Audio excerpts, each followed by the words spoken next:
João, capítulo de número 17, eu vou ler o versículo 20, eu vou ler aqui na Bíblia a mensagem, porque ela tem algumas palavras que me conectam com outra palavra que eu gostaria de falar hoje. Versículo 20 de João 17. São palavras de Jesus. Oro não apenas por eles, mas também por todos os que crerão em mim, por causa deles e do testemunho deles a meu respeito. O alvo para todos eles é tornar-se um coração e uma única mente. Assim como tu, ó Pai, és em mim e eu em ti, para que possam ser só um coração e uma única mente conosco. Então, o mundo poderá crer que tu, de fato, me enviaste. A mesma glória que me deste, eu dei a eles, para que eles estejam unidos como nós estamos. Eu neles e eles em mim. Assim eles amadurecerão nessa unidade e darão evidência ao mundo mau que tu me enviaste e o amaste do mesmo modo que amaste a mim. Amém? Eu estou com a mesma palavra de 2 semanas atrás. O André falou aqui, eu estou com o mesmo sentimento. Parece que faltou tempo. As palavras que a gente teve aqui, a gente falou sobre herança, né, no culto de louvor. E parece que faltou tempo para as pessoas que falaram aqui, para falar um pouco mais. Eu fiquei com esse gosto de quero mais, fale mais sobre isso. Né? E eu fiquei com essa palavra da mesma forma que o André. Porque eu falei sobre a herança do lado da biologia. A biologia olha para as relações humanas e para os estudos, o mapeamento humano, ele fala o seguinte: biologicamente, a gente herda padrões de conduta dos pais, dos avós, dos tios. Os padrões de conduta é compartilhado. É uma herança que é passado de filho, de avô para bisneto. E eu, uma semana ou 2 semanas atrás, eu assisti um filme da Pixar. É uma animação. Talvez você já assistiu. Chamado Viva la Vida. É um filme que acontece no território do México. Meio estranho, né? Porque eles fazem um culto, eles têm um dia do ano que eles fazem um culto aos mortos. E aí eles fazem lá uma cerimônia para que os mortos venham visitá-los, enfim. Mas o filme começa da seguinte forma, dando spoiler aí também. Um pai que é apaixonado por música, e ele resolve sair para o mundo para viver de música. É a paixão dele, eu quero viver de música, eu quero ganhar a vida com a música. E aí ele pega o violãozinho dele e ele sai. E ele deixa a esposa e a filhinha. E ele não volta mais. Fica lá a galera em casa e ele não volta mais. Enfim, a mãe pega a filha e fala, tá bom. Né? Revoltada com a situação, ela decide que na casa dela não vai ter mais música. Ela tira tudo que é instrumento, se tem som, aparelho de som. Ela proíbe música. Ela abre uma sapataria, começam a viver de sapatos lá e coisas assim, e elas proíbem, todo mundo que vai entrando e agregando na família não pode ter música. Então, você não pode assoviar, você não pode fazer gestos, você não pode falar de música, não pode falar de banda nenhuma, é proibido. A família vai crescendo, todo mundo que vai entrar, você vai entrar, mas assim, não tem música aqui. Né? Não interessa a contralto, não interessa, a gente não tem música. Passa a primeira geração, a geração da mãe, passa a geração da filha, vem uma nova geração e vem a 4ª geração, que é a geração do Miguel, que é o cara ali do filme. O Miguel é um menininho que nasce apaixonado por música. E ele começa a ter problema, porque a família não gosta de música, ele nunca ouviu música dentro de casa, mas ele começa a ter os mesmos sentimentos do pai, sair de casa para viver de música, ao ponto que ele começa a brigar com a família e fala, vou deixar vocês e eu vou seguir o meu sonho. Ele começa a ter as mesmas atitudes que o tataravô teve há 4 gerações atrás. A ciência chama isso de memória epigênica. A gente tem uma probabilidade de ter as mesmas atitudes que os avós, que os pais. Então, não só na genética, mas provavelmente você já ouviu. Igual o avô. Já viu? Fazendo gestos. Lembra a tia. Lembra não sei quem. O cara faz um gesto e você fala, seu pai fazia a mesma coisa. E qual que é o problema disso? Que a gente não herda só as coisas boas, que a gente herda as coisas ruins. Que na nossa genética, na estrutura neural das pessoas, já vem uma codificação estabelecida, uma força para você fazer e agir de algumas formas. Então, muitas vezes, a pessoa é amaldiçoada pelos pais. Não vai dar nada na vida. Por quê? Porque o seu avô fazia a mesma coisa. Olha onde seu avô foi parar. Você já ouviu isso? Talvez o seu pai já disse isso para você. A gente vai herdando coisas.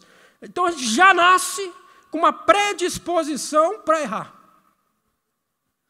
Talvez é aquilo que Paulo falou. Né? Capítulo 7 de Romanos. Gente, eu sei das coisas boas, eu sei o que eu tenho que fazer, mas há um mal em mim, quando eu dou por mim, eu já fiz o mal. Há na minha estrutura uma codificação que me leva para o mal. A Bíblia olha para isso, ela diz o seguinte: nós herdamos uma natureza do pecado. Então, desde que o pecado entrou lá com Adão, a nossa estrutura neural, sabe, a nossa natureza entrou, sabe, a gente já chega com um pacote officer do pecado. E você vai abrindo ele durante a vida, o pacote da glutonaria, o pacote da vaidade, você vai abrindo, já vem instalado na nossa estrutura. A gente já nasce predisposto a pecar, a errar. Há em nós uma força do pecado. Mas chegou o Evangelho. Eu amo o Evangelho, eu amo a engenharia por trás do Evangelho. Porque o Evangelho vem fazer uma ruptura na sua natureza humana e te dá uma nova vida com Jesus. O Evangelho te entrega as rédeas da vida. Nós não temos rédeas da vida quando nós estamos fora de Cristo. Mas o Evangelho, ele nos entrega as rédeas da vida e fala: agora você decide. O Evangelho faz uma ruptura, ele sabe que existe a força genética, ele sabe das experiências do mal, ele sabe que a gente teve experiências sociais e familiares que nos levaram a ser quem somos, e que às vezes a gente olha e fala: eu sou assim mesmo e não tem quem mude. O Evangelho veio fazer uma ruptura e te dar nova vida. Então, dentro do Evangelho não tem uma desculpa. Você pode olhar para mim e falar: Mel, você não conhece a minha vida, você não sabe os traumas de infância, você não sabe o que eu passei, quem foi meu pai, quem foi minha mãe, você não sabe. Eu sou assim por uma série de traumas, eu sou assim por causa do pecado, por causa de uma série de coisas. Você não conhece a minha vida. Deus conhece. E porque Deus conhece, porque Deus olhou o mundo e viu tudo isso, viu o seu histórico. E a Bíblia diz o seguinte: eu vi. E porque eu vi, eu amei a sua pessoa. E eu resolvi resolver o seu problema. Como? Te dando vida nova. Essa vida que você viveu lá no passado é uma vida que a única forma de corrigir é dar uma morte para ela. Essa é a mensagem do Evangelho. E o André foi super feliz aqui. A gente precisa encontrar a cruz. Por isso que o nosso Evangelho tem uma cruz. Porque alguém tem que morrer. Cruz significa que um corpo tem que morrer. E quem morre é a nossa velha vida. Quem morre é a nossa natureza do pecado, que tem no seu DNA, que tem na sua estrutura genética, o mal, o pecado estabelecido, os maus hábitos que os nossos pais faziam. Mas nós não somos dessa vida. Tudo se fez novo, é isso que o Evangelho nos fala. Que as coisas velhas se passaram, há uma nova vida, há um novo caminho, há uma nova estrada para a gente percorrer. Então a gente não pode ficar olhando para trás e falar: sabe por que eu não perdoo? Sabe por que eu sou assim? Sabe por que eu faço isso? Não, veio Jesus e falou: eu te dou vida nova. A mensagem do Evangelho é: levante e ande. Sempre que Jesus ia curar as pessoas, eu falava: cara, levanta e anda, toma uma nova atitude, faça novos planos, não mais focada na estrutura passada, não mais focada na natureza do mal. Então a gente tem que olhar para o mal e ficar: eu era assim, mas eu não devo mais nada nessa vida. Eu sou assim porque o pai era assim. Não interessa. Por isso que o Evangelho, ele confronta você. Ele vai confrontar suas atitudes. Se ele vê que faz parte da natureza do mal, ele vai confrontar. Ela vai dizer: é para o outro caminho. É por aqui, não é por ali. Vai te confrontar. Você vai ser confrontado com a palavra, você vai ser confrontado com o Espírito, você vai ser confrontado com louvor, você vai ser confrontado com uma experiência nova, você vai ser confrontado se a sua natureza estiver vencendo. Tem uma força do pecado? Tem. O pecado não saiu de nós, mas ele perdeu o poder que ele tinha. ao poder de Jesus sobre as nossas vidas, à nova vida de Jesus sobre nós. E eu trouxe uma palavra aqui da biologia que eu peguei emprestado, chamado simbiose. Simbiose. Que significa viver junto. Viver junto. É esse texto que a gente está lendo aqui. Jesus olhando e dizendo: Pai, eu oro não só por esses discípulos aqui, mas eu oro pelo pessoal do MAP, que também vai crer em mim. E eu oro para que eles sejam um em mim, como eu sou em ti. Eu neles e eles em mim. Isso é simbiose. É Jesus vivendo em nós. Dentro da ciência, eles dizem que aquele processo que a abelha tem quando ela vai pegar o néctar e o pólen da flor, aquilo é a melhor experiência de simbiose. A abelha só consegue viver se ela ter esse processo, se tiver flores. E as flores só conseguem polinizar. Sabe, reproduzir, se tiver o processo da abelha. Isso se chama simbiose. Uma desfruta do outro. Para a abelha aquilo é alimento. Ela leva para a colmeia e consegue estruturar a colmeia. Para a flor, ela vai conseguir trazer, outras flores vão nascer, por causa de um processo de simbiose. Não existe vida se não existe simbiose entre você e Jesus Cristo. Se Cristo não está em você, se esse processo não acontece, a gente vive sobre a natureza do mal, sobre a natureza genética. Mas quando esse processo acontece, é o que Jesus está falando aqui. Sabe a minha oração, Pai? É para que a galera do MAP que vai crer em mim, que eles sejam um em mim, como eu sou em ti. E com essa forma o mundo vai te conhecer. O mundo vai saber que eu fui enviado por Cristo. Por quê? Porque a galera do MAP é um em mim, como eu sou em ti. E ele fala aqui um texto, que ele diz o seguinte: por causa dele e do testemunho deles a meu respeito, o alvo para todos nós é que eles tornem-se só um coração e uma só mente. Coração e mente são as rédeas da vida. Coração e mente. O André foi usado por Deus aqui. Ele falou assim, as palavras dele existem mentes aqui que precisam ser libertas. Mente é clareza de vida. Quando você tem uma mente afiada, onde o sangue de Jesus lavou você, você consegue ter clareza de caminho. Você sabe fazer o diagnóstico certo. Você sabe olhar para uma coisa e saber fazer o que é de Deus e o que não é de Deus. E lá no Antigo Testamento, quando havia uma lei, e essa lei é muita gente não entende isso, ela era para a natureza humana. Havia um poder do pecado, a genética humana operava naquela forma. E vem a lei de Deus que era escrita em uma pedra, que era escrita, customizada em um papel. As leis de Deus era porque as pessoas viviam sobre a lei humana, sobre a genética humana, sobre uma estrutura genética, neural, estabelecida, vinda de Adão. Então precisava da lei escrita, as pessoas precisavam olhar e falar, abre a página, muda ali, página 3, vamos ler. Está no tablet, vamos ler aqui, vamos abrir o aplicativo porque tem a lei de Deus. Mas as pessoas não conseguem viver uma vida com Deus, em simbiose com Deus, porque ele não consegue vencer a lei do pecado.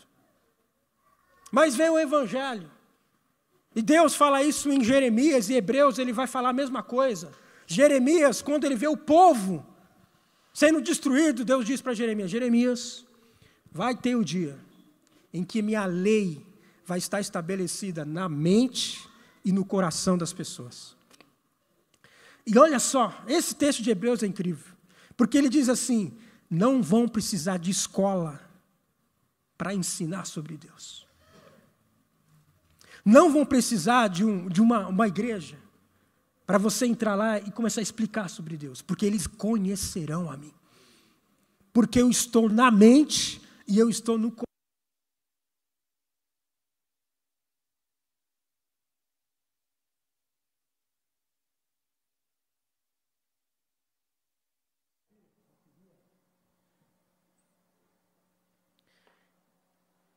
mente e coração. Obrigado. Eu estarei na mente e no coração das pessoas. O que nós vamos fazer aqui, irmãos? Comer do corpo e beber do sangue, foi o que Jesus disse, João 7. Quem não come do meu corpo e não bebe do meu sangue, não tem vida. Corpo é alimento. Sangue é purificação. A gente precisa de uma mente purificada, de um coração que fala das emoções. Sabe quando a gente perde força de estar na igreja? Sabe quando a gente perde energia? Quando a gente perde paixão? É porque a gente as emoções, sabe? É que o corpo que a gente precisa ter dentro, se nos alimentarmos dele, que dá força, que dá energia, que a gente já não está se alimentando mais. Então a gente perde coragem, bate no peito e fala, Deus, o que tem para fazer aí, Deus? Que é a mensagem que nós tivemos aqui algumas quarta-feiras atrás. Gente que olha para o cara, eu quero trabalhar. Mas quando a gente perde essa força, energia, paixão, propósito de Deus, o fogo acabou. É porque o corpo já não está se alimentando mais. Quando a mente está corrompida, tudo está ruim. A igreja está ruim, o louvor está ruim, está todo mundo ruim, porque o cara é assim. É porque a mente precisa ser purificada, precisa ser afiada, precisa receber uma nova direção. E Deus está dizendo o seguinte, eu preciso estar na mente e no coração deles. É por isso que a lei morreu, caducou para nós. Por que caducou? Porque o corpo que precisava da lei morreu. A genética morreu. Nós vivemos uma nova vida e a lei de Deus está no coração e na mente das pessoas. O reino de Deus está em você. Foi o que Jesus nos ensinou. Cara, vamos dizer que meu reino está aqui, está ali, está na igreja que tem 4D, lá nos cultos deles, eles têm drone, não sei o quê. Não está. O meu reino está dentro das pessoas. Há uma simbiose entre eu, você e Deus. Um único pensamento, um único objetivo, um único propósito, um único coração. A gente pensa e pensa igual. O Espírito Santo nos conduz. O Espírito Santo faz a purificação e fala, isso aqui é pecado. O Espírito Santo é quem nos avisa para não nos deixar errar. Não há mais uma escola, uma cartilha, um aplicativo. As leis de Deus estão no maior aplicativo, vai lá na Play Store e baixe. A lei de não está. Se não tiver aplicativo, se não tiver Bíblia, a lei de Deus está dentro de você. Se o governo falar, vamos tirar as Bíblias, ainda assim, não pode tirar essa simbiose, porque nós estamos em Cristo e Cristo está em nós, e com Ele nós temos uma mente que o Espírito Santo fala e nos guia, mas a gente vai perdendo. Talvez você entrou aqui, e eu quero continuar com essa palavra do André, é um dia da gente reforçar, da gente renovar as nossas forças, limpar as nossas mentes, encher o nosso coração de coragem, de energia, perdoar quem precisa ser perdoado, sabe? Liberar o perdão, se livre dessas amarras. Você tem as rédeas da vida pela morte de Cristo na cruz. Na cruz do Calvário ele venceu a força do pecado. Por isso nós somos livres do pecado. Por isso a Bíblia fala, nós somos livres do pecado. Levante-se, ande. Você não conhece a minha vida. Mas eu conheço o poder do Evangelho de Jesus. Irmãos, eu conheço muita gente que você olhou e falou assim, mas esse cara? Mas não era assim?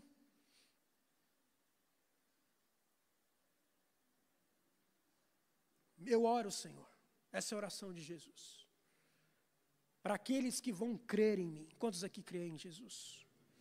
Aqueles que creem que Jesus foi enviado de Deus para fazer uma ruptura no antes e depois na sua vida.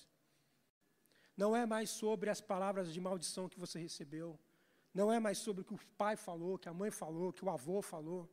Não é mais sobre o que a sociedade fala. Não é mais sobre isso. É é sobre o que Jesus fala. Não é mais sobre as revoluções que nós teremos na sociedade, ou já teve, que as guerras trouxe, que a mídia trouxe. Não é mais sobre a Revolução Francesa, que trouxe uma nova visão sobre como você deveria ser como trabalhador. É sobre a revolução que aconteceu na cruz do Calvário. E na cruz do Calvário, nós fomos feitos... Obrigado. Na cruz do Calvário, nós fomos feitos novas criaturas. Na cruz do Calvário, Jesus falou, eu tenho um novo caminho para você. Eu tenho uma nova forma de pensar para você. Eu tenho um propósito para você. Ainda que a gente tenha essa força da genética. Mas sabe o que é maravilhoso, que a ciência fala? Que as nossas redes neurais, ela tem uma plasticidade, que você muda os caminhos dela. Então, não há mais uma determinação, você nasceu assim, vou ser assim, vou morrer assim. Não, o Espírito Santo, o Evangelho de Jesus chegou para mudar os seus caminhos, para mudar suas redes neurais. Então não tem mais, eu sou assim porque o pai era assim, porque a mãe é assim. Não, você vai mudar, porque o Evangelho chegou. Porque Jesus chegou e te fez nova criatura. Que esse dia, que esta manhã, que quando a gente pegar aqui do corpo e do sangue de Jesus, cara, pegue com maior alegria. Eu tenho vivido uma expectativa de vida monstruosa, porque eu tenho entendido que Jesus está dentro de mim. Que o reino de Deus está dentro de mim. Que tem uma vida proposta por mim, por Deus em minha vida, que não é a empresa, não é as indústrias, não é o mercado de trabalho, não são as guerras, não são os governos, seja da esquerda, seja da direita, não são eles que determinam, é a voz de Deus sobre a sua vida. Não é o seu passado, não é as vozes do passado, é a voz de Deus que fala, levante, tome a sua cama, tome um rumo novo, eu tenho uma vida nova para você, eu tenho um novo direcionamento, eu tenho os frutos do Espírito, eu tenho gozo, eu tenho alegria, eu tenho paz na sua vida. Então talvez você entrou que não tem mais paz, não tem mais alegria, o coração e a mente estão perturbadas. O Evangelho de Deus é paz, justiça, e é gozo de Deus sobre a sua vida. Que a alegria de Deus, que a alegria do Senhor, que o Espírito Santo que traz força, que traz renovação, Ele possa nos dar direcionamento. Que a sua mente tenha clareza. Senhor, eu não tenho clareza de onde pisar, para onde ir. Em nome de Jesus, que quando você comer do corpo e do sangue de Jesus, que a sua mente se abra. Que esse céu que está cinza, escuro, ele venha tomar, as nuvens negras venham sair. E você venha enxergar. Que haja renovo, que as suas emoções, a paixão de novo, o fogo do Espírito. O fogo do Espírito para você falar, Senhor, o que o Senhor tem para mim? Quantos dias a gente já não fala mais isso? A gente não sabe mais, não tem mais paixão de estar aqui. De querer cantar, de querer fazer alguma coisa, de querer falar de Deus. Não arde mais no nosso coração. Mas que o fogo do Espírito renove as nossas vidas hoje. Renova o nosso coração, renova a nossa mente. Como diz a canção antiga, renova-me, Senhor Jesus. Já não quero ser igual. Renova-me, Senhor Jesus. Torne em mim seu coração, porque dentro de mim necessita ser mudado, Senhor, porque tudo que há dentro do meu coração necessita. Talvez o pecado e a sua natureza humana destruiu os seus sonhos com Deus, porque Ele faz isso. Viver sobre a natureza humana, a gente destrói, apaga o fogo do Espírito. mas há poder no nome do Senhor Jesus. Amém?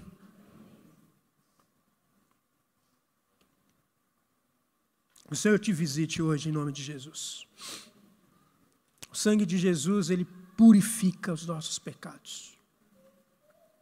Não há pecado que não possa ser lavado pelo sangue do Cordeiro. Então, por mais que os seus pecados são pesados, o Senhor tira toda a carga, como o André começou lendo aqui. Ele tomou sobre si as nossas dores. O castigo que nos traz a paz estava sobre ele. Pelas suas pisaduras nós fomos sarados. A ciência fala que geneticamente a gente herda até as doenças. Por isso que você vai no médico e o cara fala, seu pai teve isso, sua mãe teve isso, e seu irmão, seu tio, teve alguém da sua família que teve isso? Porque ele sabe que a gente, geneticamente, a gente herda até as doenças. Mas você crê nisso? Pelas pisaduras de Cristo nós fomos sarados. Você crê que Jesus faz curas geneticamente? Ainda que a sua genética fala, você vai ter isso aqui, ó, porque a geração passada todo mundo teve. Mas vê o Evangelho de Jesus e fala, não, você não vai ter. Você acredita nisso? Porque nós fomos sarados. Então até a estrutura genética de doenças que a gente poderia ter, quando o Evangelho chega, ele interrompe. Ele interrompe. Então não interessa os diagnósticos dos antigos. Não interessa a família que teve ou não teve. Interessa que o Evangelho chegou.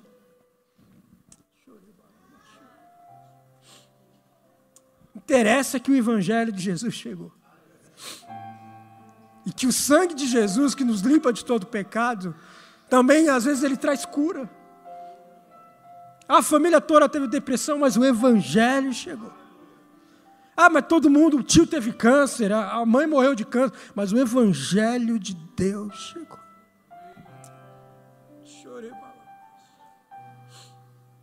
Então ore pelos seus filhos. Porque ainda que você teve doenças e você pensa que o filho vai ter, o Evangelho de Jesus chegou. Então estenda as mãos sobre a sua casa e abençoe, porque o Evangelho de Deus chegou. E nós somos alcançados. Então se você crê nisso, se você crê que Jesus é o Filho de Deus, então nós somos um com Ele. Então acontece uma simbiose. E nós se alimenta do que Jesus conquistou. E Ele diz, Senhor, a glória que Tu me deste, eu dividi com eles. Eu dei para eles. Para que o mundo conheça e saiba quem sou eu. Nós te agradecemos, Senhor. Talvez os nossos corações aqui precisam de um renovo, Senhor. Gente que entrou aqui, que está nos ouvindo neste momento, precisam ser renovados. Renovados, Senhor. Precisa que as vestes sejam lavadas no sangue do Cordeiro.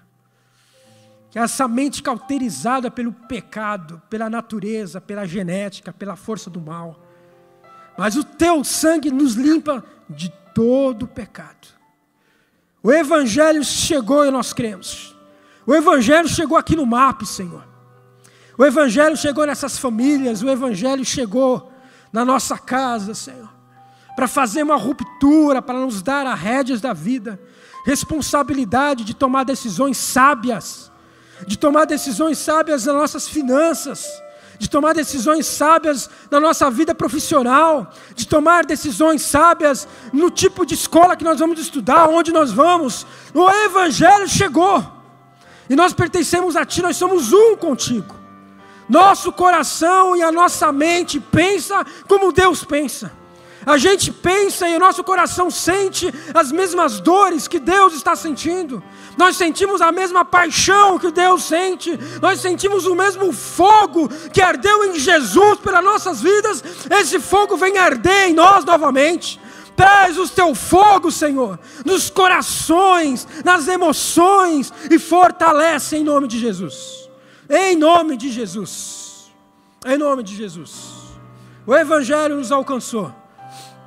Não faça pouco caso disso. Porque a genética fala que a gente trata, até as finanças a gente trata dependendo como a nossa antepassados tratavam. Se eles tinham problemas com dinheiro, a gente vai ter também. Mas o Evangelho chegou. E ele começa a mudar o rumo da nossa história. Se entregue ao Evangelho de Jesus Cristo, em nome de Jesus.